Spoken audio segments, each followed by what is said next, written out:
মির্জা ফখরুল সাহেব যদি ধর্মান্ধ না হয় সে ধর্মের অনুসারী হতে পারে না। ইসলাম ধর্মের অন্ধ, আমরা মুসলমান, আপনি কোন ধর্মের অন্ধ? আপনাকে তা পরিষ্কার করতে হবে। আবুল সরকার যে আল্লাহর নামে কটূক্তি করেছে তাকে দৃষ্টান্তমূলক শাস্তি দিতে হবে, ফাঁসির কাস্টে ঝুলাতে হবে। আর আবুল সরকারের পক্ষ অবলম্বন করে বলছেন বাঙালি জাতি গোষ্ঠীর উপরে আঘাত আনার জন্য ধর্মান্ধ গোষ্ঠীর আমাদেরকে ধর্মান্ধ গোষ্ঠী করে কটূক্তি করেছেন, তাদেরকে বলতে চাই বাঙালি জাতির আগে মুসলিম জাতিসত্তা, মুসলিম জাতিসত্তা মানবেন না। বাংলাদেশে রাজনীতি করতে দেওয়া হবে না, হবে না, হবে না ইনশাআল্লাহ। আবুল সরকারের যদি দৃষ্টান্তমূলক শাস্তির ব্যবস্থা করা না হয়, আমরা হেফাজতে ইসলাম প্রশাসনের বিরুদ্ধে আন্দোলন করতে বাধ্য হব। মির্জা ফখরুল সাহেব যদি ধর্মান্ধ না হয় সে ধর্মের অনুসারী হতে পারে না। ইসলাম ধর্মের অন্ধ, আমরা মুসলমান, আপনি কোন ধর্মের অন্ধ? আপনাকে তা পরিষ্কার করতে হবে।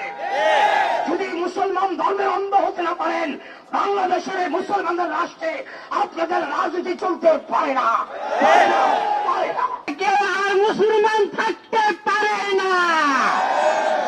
যারা তার বক্তব্যকে সমর্থন করেছে তারা আবুলের মতো ইসলাম বিদ্বেষী।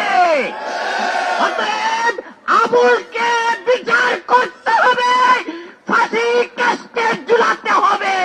বাউল আবুল সরকারের আল্লাহ দ্রোহিতা এবং কোরআনের বিরুদ্ধে বিদ্রোহ করার প্রতিবাদে আজকের এই বিক্ষোভ সমাবেশের সংগ্রামী সভাপতি, মঞ্চ ভবিষ্ঠ হেফাজতে ইসলাম বাংলাদেশের জাতীয় নেতৃবৃন্দ, সংগ্রামী তৌহিদি জনতা, আমরা স্পষ্ট ভাষায় ঘোষণা করতে চাই বাউল সরকার আল্লাহর বিরুদ্ধে কটূক্তি করেছে।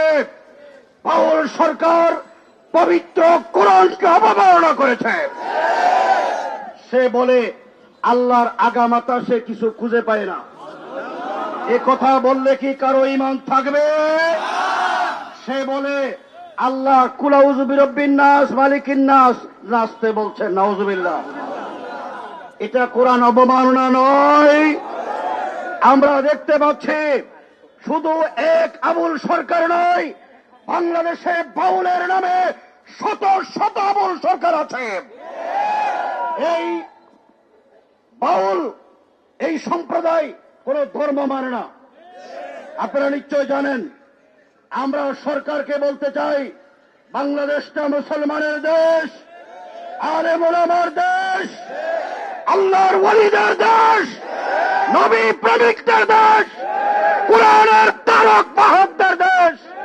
এই দেশে আল্লাহর বিরুদ্ধে কথা বলে, কোরআনের বিরুদ্ধে কথা বলে বাউলরা থাকতে পারবে না।